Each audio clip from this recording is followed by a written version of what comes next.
우리 모두가 느끼는 것 중에 하나가 이런 게 있습니다.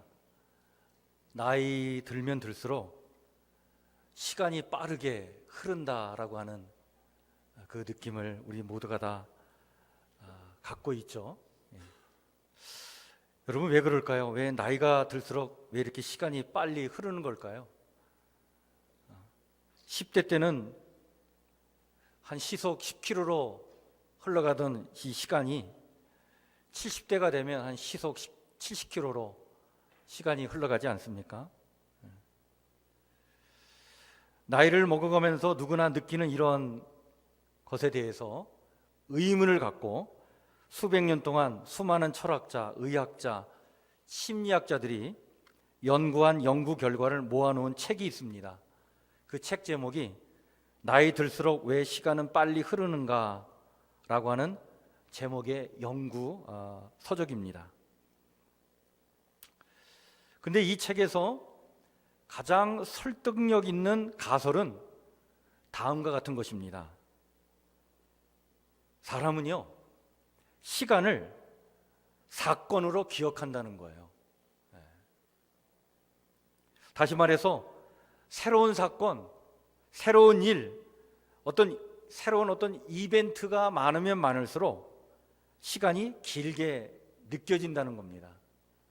그런데 같은 일이 계속 반복되면, 그 같은 일이 계속 되풀이되면 시간을 짧게 인식하게 된다는 이야기입니다. 근데 이 가설이 참 맞는 것 같아요. 우리 모두가 그랬듯이 어린 시절이 꽤 여러분 더디게 간 이유는 어릴 때는 모든 게 다 새롭거든요. 다 신비하고, 그리고 다양한 일상을 경험하지 않습니까?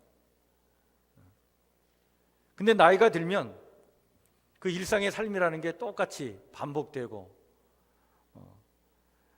그 일상이 계속 되풀이되다 보니까 시간을 그렇게 빨리 가는 걸로 느낄 수밖에 없구나, 이런 생각을 갖게 됩니다. 자, 그렇다면 여러분, 나이가 들어도 시간이 천천히 가게 하는 방법이 있지 않겠어요? 그렇습니다. 같은 일상을 되풀이하지 말고 좀 다양한 그런 경험을 만들어내도록 좀 다양한 이벤트를 만들어서 일상에 변화를 주는 것, 이것이 삶의 지혜라고 볼 수 있습니다. 건강하게 산다는 것은 세월이 빨리 흐르도록 자신을 그냥 내버려 두고 사는 것이 아니라 적극적으로 좀 여가 생활도 하고, 그리고 자기 개발도 좀 하고, 봉사활동도 좀 하면서 취미와 문화활동에 적극 참여하는 것, 여러분, 이것이 건강하게 사는 것이죠. 그래서 좀 더 변화무쌍한 일상을 만들어 나가는 것, 이것이 건강한 삶이라고 볼 수 있습니다. 여러분, 이것이 나이 들수록 시간을 더디게 가도록 하는 방법이다. 그것을 그 책에서 이렇게 정리해 주고 있는 것을 보게 됩니다. 여러분, 이런 변화를 주기 위해서 그 나름대로 지혜를 가지고 살아가는 분들이 우리 주변에 좀 많이 있어요. 계절이 바뀌거나 또 이렇게 해가 바뀌고 그러면 집안에 어떤 실내 장식을 이렇게 좀 바꾸는 분들도 계시고, 또 가구들을 좀 이렇게 달리 좀 배치도 좀 해보고, 또 뭐 돈을 많이 들이지 않으더라도 액자 몇 개를 좀 이렇게 갈아 놓는다든지, 그렇게 하면서 한 분위기를 좀 바꿔보는 거죠. 참 좋은 습관이다라고 생각이 듭니다. 그렇게 함으로써 같은 공간 안에 살지만 새로운 느낌과 변화를 체험하게 되는 것이죠. 그럼으로써 그 삶의 공간을 조금 바꿈으로써 삶의 변화를 주기 때문에 지루하지 않은 그런 삶을 살아갈 수 있다. 여러분, 우리 신앙인들에게 있어서는 좀 더 삶의 그 스타일을 신앙적으로 변화를 주는 것, 이게 굉장히 큰 도움이 됩니다. 여러분, 이제 새해가 들어서 이제 한 달이 이제 지나고 있는데, 새해가 바뀌어도 별 변화가 없어 이렇게 생각하지 마시고 한번 일상의 삶에 조금 이렇게 변화를 좀 줘보시길 바랍니다. 특별히 신앙의 습관을 한번 이렇게 새롭게 만들어 가 보시는 게 참 좋아요. 그냥 기도 없이 대충 살았다면 매일 일정한 시간에 10분 이상 기도해 보는 것 참 좋습니다. 그런 신앙의 습관을 한번 만들어 보는 거예요. 또 목표를 가지고 성경 읽기를 해보는 것도 참 좋습니다. 또 일주일에 한 번 정도는 요즘 우리 가족과 함께 이렇게 하는 시간이 참 없는데 뭐 바깥에 나가서 외식을 안 한다 할지라도 집에서라도요 이 가족들이 한 자리에 모여가지고 좀 정담을 나누면서 또 가족들을 위해서 기도해 준다든지 이런 것도 참 중요합니다. 한번 그러한 것을 만들어 보는 게 참 중요해요. 또한 감사 노트를 매일 작성한다든지 우리 지난 12월 31일 날 우리 기간별 자치 예배를 드릴 때 우리 연합으로 그 감사 노트 작성하기를 좀 해봤는데 호응이 참 좋았습니다. 그래서 지금 아마 많은 분들이 감사 노트를 지금 작성하고 있는데 그런 감사 노트 하루의 삶을 지내면서 감사할 거리를 찾아서 하나님 앞에 기도하면서 감사의 노트를 작성한다는 게 여러분 그게 정말 풍성한 감사의 생활을 하게 하는 그런 비결이에요. 그런 것으로 우리의 어떤 삶의 습관, 신앙의 습관을 한번 이렇게 변화를 줘보는 겁니다. 감사 노트는 내가 못 쓴다 할지라도 여러분 하루를 살아가면서 만나는 사람들 중에 적어도 한 사람 이상은 꼭 그 사람한테 한번 감사의 인사를 좀 해보시길 바랍니다.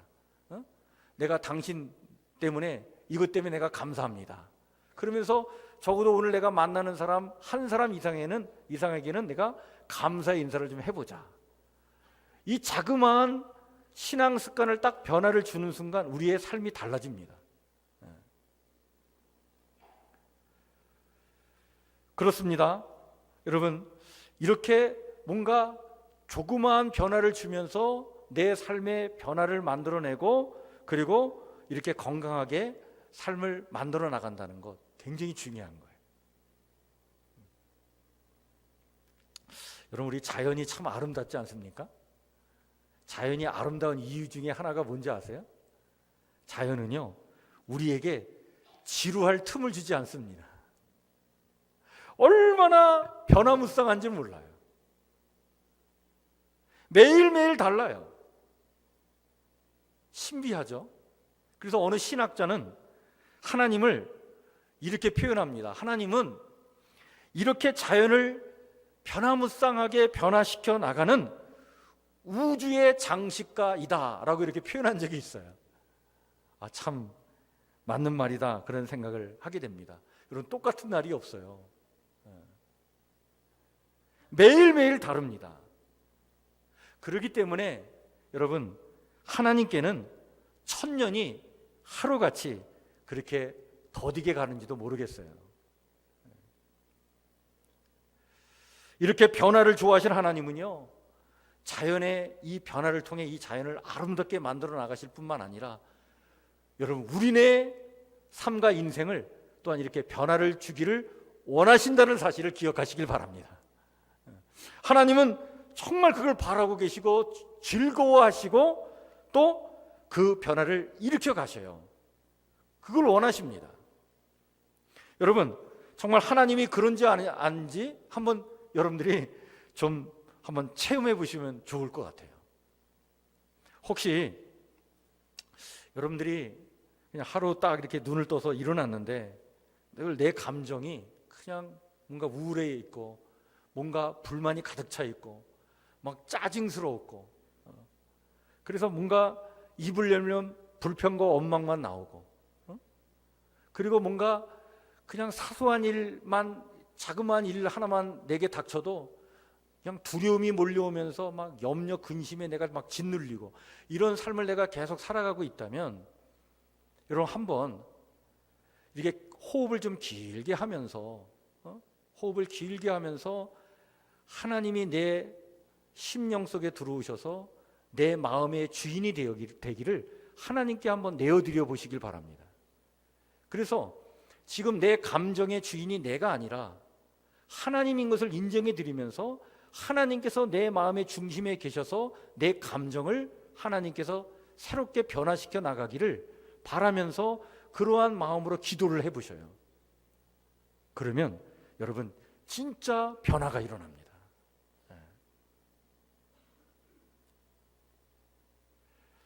내 마음의 중심에서 나를 내려놓고 내 감정의 주인이 나라고 생각해서 그냥 감정 드는 대로 내가 막 행동했던 그런 것들을 내려놓고 내 감정의 주인이 하나님인 것을 인정해 드리면서 그 하나님께 내 삶의 모든 것을 맡겨드릴 때 그분이 내 안에서 역사하시면서 나를 변화시켜 나가는데 여러분 놀라운 것이 어제의 내가 오늘의 나하고 달라요. 이렇게 하나님이 나를 변화시켜 나가십니다.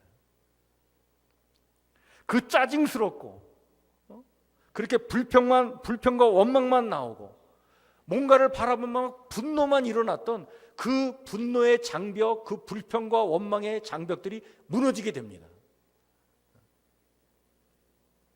그 사소한 걱정거리에 벌벌 떨면서 염려와 근심으로 살아가던 그 삶의 불안한 기초들이요 아주 든든해집니다. 하나님이 나를 그렇게 변화시켜 나가셔요. 그래서 내 눈을 바꿔주십니다. 그래서 어떤 상황을 보더라도 달리 보게 되는 거예요. 하나님의 눈으로 세상을 보는 믿음의 눈이 생기게 됩니다. 그래서 그렇게 막 세상의 작은 일들 때문에 막 상처받고 그 상처를 끌어안고 상처의 그 초상화를 가지고 살아가던 내 삶이 하나님께서 변화시켜 주시는 그 은혜 때문에 은혜의 풍경화를 내가 갖고 이 세상을 살게 되는 거예요. 인생이 이렇게 달라집니다. 하나님은 이렇게 우리를 변화시켜 나가시기를 원하셔요. 여러분, 그 주님께 정말 나를 전적으로 맡겨드리고 그분의 뜻에 순종하려고만 한다면 하나님께서는 나를 이렇게 긍정적인 방향으로 지속적으로 변화시켜 나가시는 줄 믿으시길 바랍니다. 그런데 더 놀라운 것은 여러분, 하나님은 나를 이렇게 변화시켜 나가실 때에 비용을 아끼지 않는다는 사실이에요. 그냥 적당히 대충 하다가 말지 않으십니다.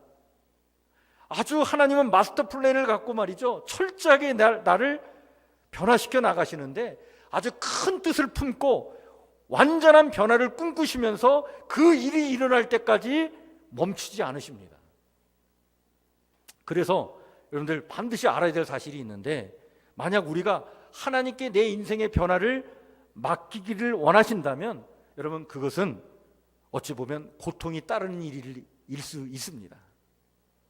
왜냐하면 어제의 내가 달라지기 위해서는 반드시 고통을 겪어야 되기 때문에 고통이 따르는 일이에요. 불편할 수 있습니다. 즐겁지만은 않은 일이기도 합니다. 그런데 믿고 인내하면서 맡기면 하나님의 계획대로 되는 줄 믿으시길 바랍니다. 놀라운 변화가 일어나는 거예요. 우리의 인생이 달라질 수 있습니다. 여러분, 나이가 들어도 상관이 없어요. 아니, 내 나이에 무슨 변화를 이렇게 생각하시는데 절대로 그렇지 않습니다. 여러분, 우리의 겉사람은 낡아지겠지만 우리의 속사람은 날로 새로워질 줄 믿으시길 바랍니다. 그래서 나이 드실수록 더 변화를 추구하셔야 돼요. 이것들이 아침마다 새로우니 주의 성실하심이 크도다 라고 노래했던 예레미야 선지자의 그 고백처럼, 여러분, 날마다 새롭게 하시는 그 성실하신 주님의 그 은총을 우리가 매일 아침마다 우리가 체험하게 될 줄 믿습니다.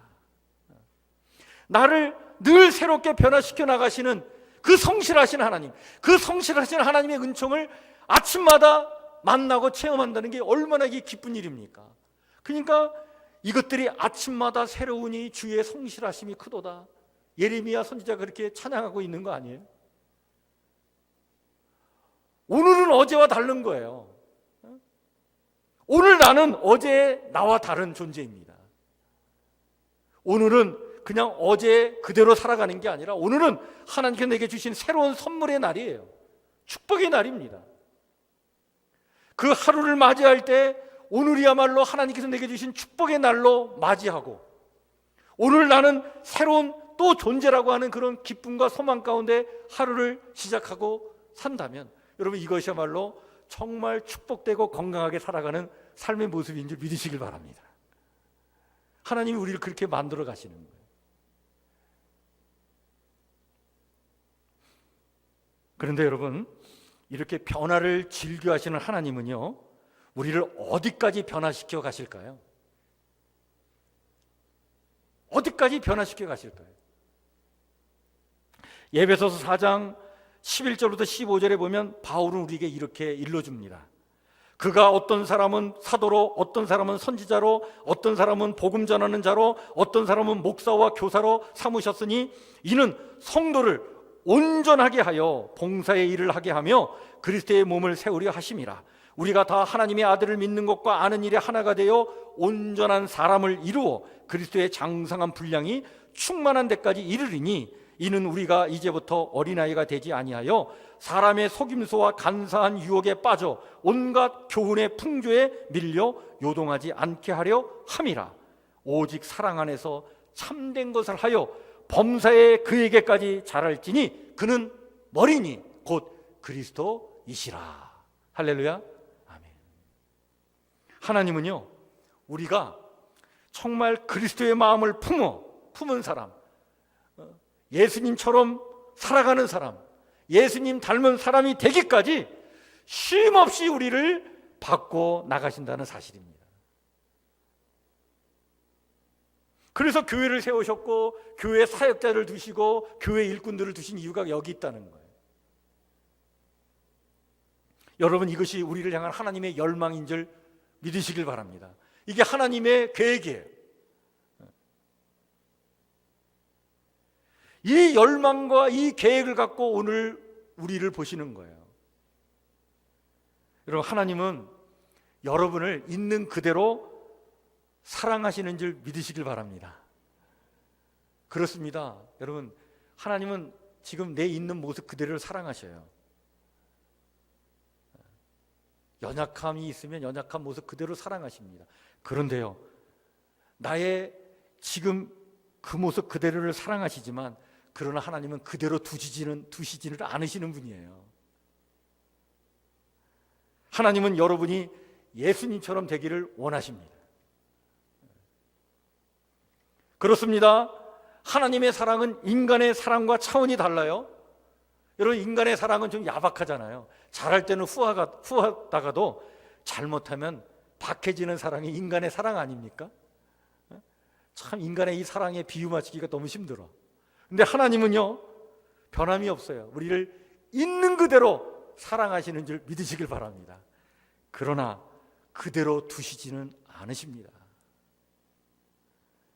여전히 자식을 사랑하지만 그 몸에 묻은 오물을 그냥 바라만 보고 계시지 않는 부모처럼 하나님은 우리의 삶의 오물을 씻기시고 아름다운 자녀, 예수님의 마음을 지닌 자녀가 되기를 바라시면서 그 목적을 갖고 우리 안에서 일하십니다. 이것이 우리를 향한 하나님의 열망입니다. 그래서 여러분, 그 하나님을 믿는 우리 또한 예수님을 닮아가는 것을 우리의 당연한 소망으로 여겨야 됩니다. 이것이 우리의 기도 제목이 되어야 되는 거예요. 여러분, 예수님 닮아가는 소망을 가슴에 품고 기도하는 성도들 되시기를 주의 이름으로 간절히 축원해 드립니다. 예수님처럼 살기를 늘 소망했던 사도 바울은요, 빌립보서 3장 10절에서 이렇게 기도를 합니다. 내가 바라는 것은 그리스도를 알고 그분의 부활의 능력을 깨닫고 그분의 고난에 동참하여 그분의 죽으심을 본받는 것입니다. 이렇게 예수님처럼 살기를 소망했던 사도 바울은 고린도 교회 성도들을 향해서 또한 이렇게 아주 멋진 말을 합니다. 내가 그리스도를 본받는 자 된 것 같이 너희는 나를 본받는 자 되라. 여러분, 얼마나 멋지고 당당한 삶과 그 신앙의 모습입니까? 여러분의 삶이 이렇게 되기를 주의 이름으로 간절히 축원해 드립니다. 그런데 여러분, 사실 예수님 닮아가는 것이 이게 당연한 일이고 우리의 소망이 되어야 되는데, 우리는 이것을 어떻게 생각하냐면 그냥 해도 되고 해도 안 되면 그냥 포기해버리고 또 오래 못하면 또 다음에 하고, 이렇게 혹시 이것을 생각하는지 모르겠어요. 여러분, 그리스도를 닮아가는 것은요, 우리 그리스도인의 당위적인 문제입니다.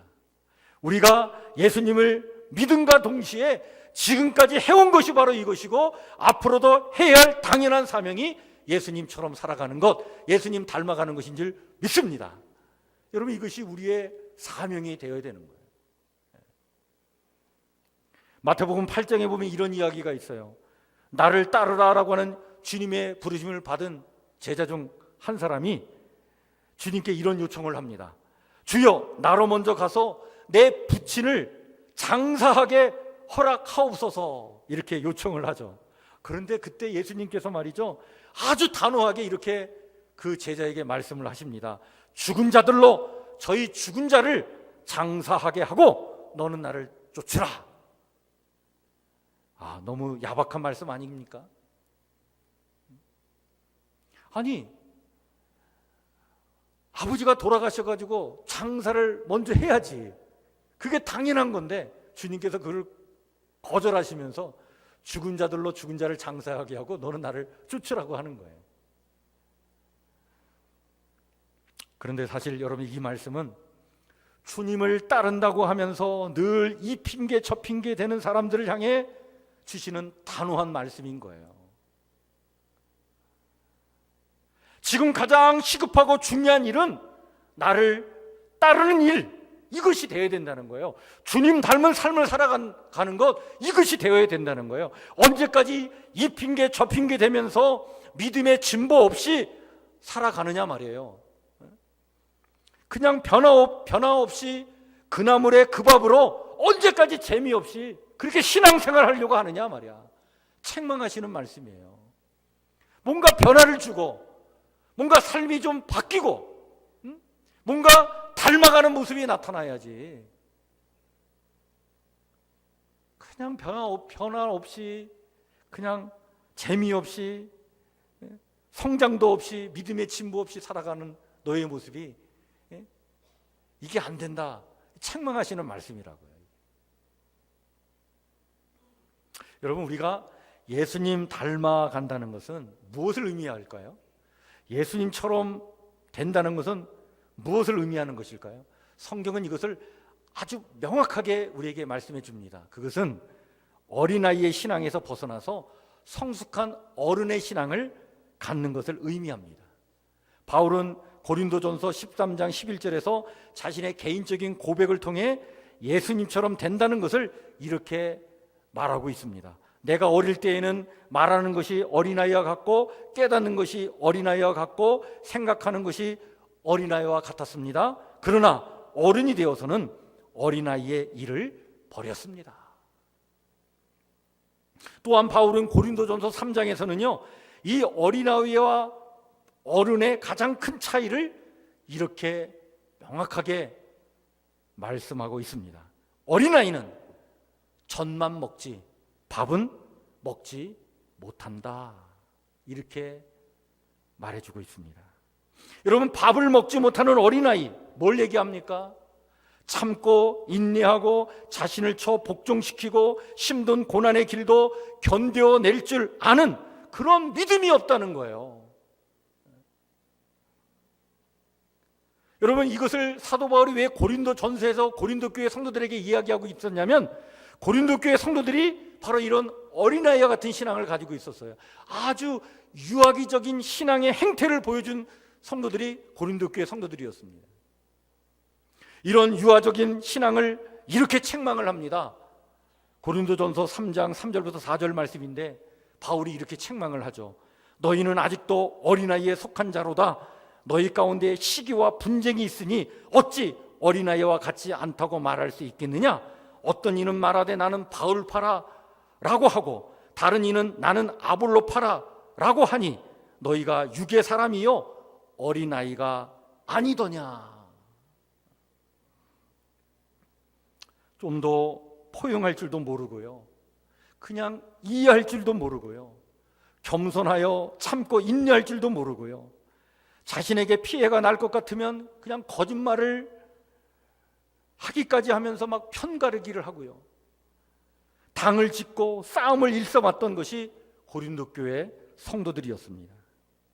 오늘도 어린아이와 같은 신앙을 가진 사람들의 모습이 바로 이런 거예요.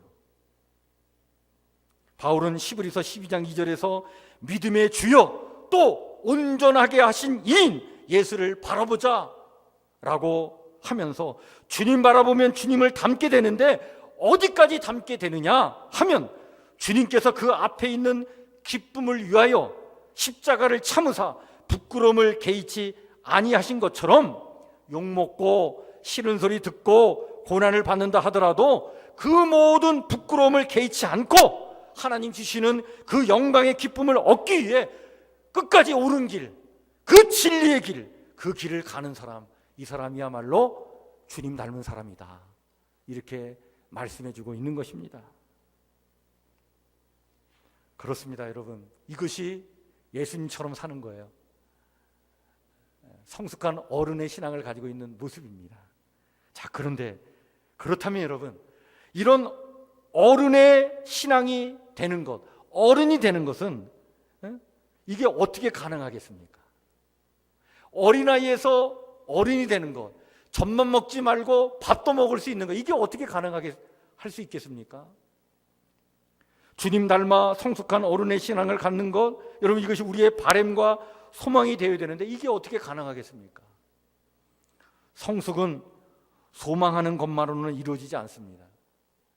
그렇다고 인위적으로 어떤 행동을 많이 해야 되는 것도 아닌 거예요. 여러분, 행위를 너무 중시하다 보면 우리도 모르는 사이에 아주 극단적인 율법주의에 빠질 수 있어요. 그래서 뭔가 잘 되면 막 우쭐해지고요, 못하는 사람은 손가락질하고 정지하고 이렇게 살아가요. 교회는 전통적으로 예수님처럼 되어가는 것을 영성 개발이라고 하는 말로 이야기해주고 있습니다. 영성 개발은 우리의 속사람이 변화되어서, 우리 속사람이 변화되어 가지고 그리스도의 모습이 우리의 행동 가운데 자연스럽게 우러나는 것을 말하고 있는 거예요. 오늘 성경 본문 말씀인 누가복음 6장 43절부터 45절에서 예수님은 이 영성 개발을 위해 아주 명확한 답을 우리에게 주고 있습니다. 그것은 좋은 나무가 되라라고 하는 말씀입니다. 제가 오늘 이 본문의 말씀을 한번 천천히 다시 한번 읽어드리겠습니다. 못된 열매 맺는 좋은 나무가 없고 또 좋은 열매 맺는 못된 나무가 없느니라. 나무는 각각 그 열매로 아나니 가시나무에서 무화과를 또는 찔레에서 포도를 따지 못하느니라. 선한 사람은 마음에 쌓은 선에서 선을 내고 악한 자는 그 쌓은 악에서 악을 내나니 이는 마음에 가득한 것을 입으로 말함이니라. 좋은 나무가 되면 자연스럽게 좋은 열매를 보이게 될 줄 믿습니다. 일부러 그리고 억지로 좋은 행동을 보이려고 애쓰는 것이 여러분 예수님 닮는 게 아니에요. 그것은 위선일 수 있습니다. 어떤 종교적인 행위를 많이 해서 되는 것이 아닙니다. 우리의 속사람이 변화되어 좋은 나무가 되면 그때 되는 거예요. 그래서 여러분, 좋은 나무가 되는 것, 이것이 바로 답입니다. 성북교회 성도들 모두가 좋은 나무가 되기를 주의 이름으로 간절히 축원해 드립니다. 좋은 나무에 대한 소망을 가지시길 바랍니다. 여러분, 좋은 나무가 되어야 반드시 좋은 열매가 거기에 맺어져요. 좋은 나무가 안 되면 열매가 없어요. 나타나질 않아요.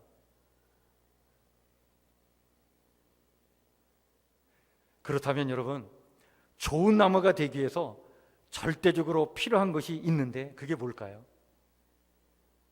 좋은 나무는 토양과 자양분이 좋아야 좋은 나무가 됩니다. 신앙에 있어서는요, 이것이 바로 뭐냐면 하나님의 말씀을 묵상하는 거예요. 하나님의 말씀을 읽고 그 하나님의 말씀을 마음에 새기고 그 말씀을 곱씹어 보며 그 말씀을 묵상하면서 소화시키고 그 말씀에 순종하여 살면 그 생명의 말씀, 그 진리의 말씀이 내 삶의 자양분이 돼가지고 여러분 그 안에서 우리가 좋은 나무가 될 줄 믿으시길 바랍니다. 성령께서 우리 안에서 이렇게 역사하시는 거예요. 여러분 성령은 진리의 영인 줄 믿으시길 바랍니다. 진리의 영이라고 하는 것은 진리의 말씀이 있는 곳에 성령이 역사하시는 거예요. 하나님의 말씀이 내 마음의 심령 속에 있어서 그 말씀을 내가 묵상하고 그 말씀대로 내가 살려고 몸부림칠 때 성령께서 우리 안에 역사하시는 거예요. 내 안에서 역사하셔서 나를 좋은 나무로 만들어 나가시는 거예요. 성령은 말씀과 함께 역사하시는 겁니다. 그래서 시편 1편에서 복 있는 사람을 누구라고 하고 있습니까? 하나님의 말씀을 주야로 묵상하는 자라고 하지 않습니까? 오직 여호와의 율법을 즐거워하여 그 율법을 주야로 묵상하는 자로다. 저는 시냇가에 심은 나무가 시절을 쫓아 과실을 맺으며 그 잎사귀가 마르지 아니함 같으니 그 행사가 다 형통하리로다. 이렇게 말씀하고 있는 거 아닙니까? 하나님은 모세를 통해 시내산에서 하나님의 백성과 언약을 맺는데 이때 맺은 언약을 시내산 언약이다 이렇게 얘기합니다. 그런데 여러분 이 시내산 언약은 매우 중요해요. 이것은 구약 성경 전체를 이해하는 핵심 메시지입니다. 아니 성경 전체를 이해하는 핵심 메시지입니다. 그 시내산 언약이 뭐냐면 하나님께서 이러한 약속을 해주십니다. 너희가 내 말을 잘 듣고 내 언약을 지키면 너희는 열국 중에서 내 소유가 되겠고 너희가 내게 대하여 제사장 나라가 되며 거룩한 백성이 되리라. 하나님의 말씀을 잘 듣고 지키는 자, 그가 복 있는 자라는 거예요. 좋은 나무라고 하는 것입니다. 그 좋은 나무가 바로 제사장 역할을 하는 것이고 거룩한 하나님의 백성이 되는 것이고 예수님처럼 되는 것이다. 그렇게 말씀해 주고 있는 것입니다. 성도 여러분, 여러분의 삶이 예수님 닮아가는 삶이 되기를 주의 이름으로 간절히 축원해 드립니다. 이것을 소망하시길 바랍니다. 예수님처럼 성숙한 삶이 되기를 기도하시길 바랍니다. 여러분 이것이 하나님의 열망이고 하나님의 계획입니다. 우리를 향한 하나님의 목적입니다. 이 목적을 이루시기 위해 하나님은 지루하지 않게 우리를 변화무쌍하게 이끌어 주실 것입니다. 그 하나님의 소망이 우리의 소망이 되어서 무엇보다 일상의 삶에서 하나님의 말씀을 사모하시길 바랍니다. 하나님의 말씀을 읽고 여러분 그 마음에 그 말씀을 새기며 그 말씀을 묵상하고 순종하는 일에 좀 더 집중하는 올 한 해가 되시기를 다시 한번 주의 이름으로 간절히 권면해 드립니다. 그렇게 되면 여러분 좋은 나무가 됩니다. 좋은 나무는 반드시 좋은 열매를 맺게 되어 있습니다. 주님을 드러내게 되어 있는 거예요. 좋은 나무가 되셔서 좋은 열매를 맺는 정말 성숙한 어른의 신앙을 가진 우리 성북교회 성도들 모두가 되시기를 주의 이름으로 간절히 축원해 드립니다. 기도하겠습니다.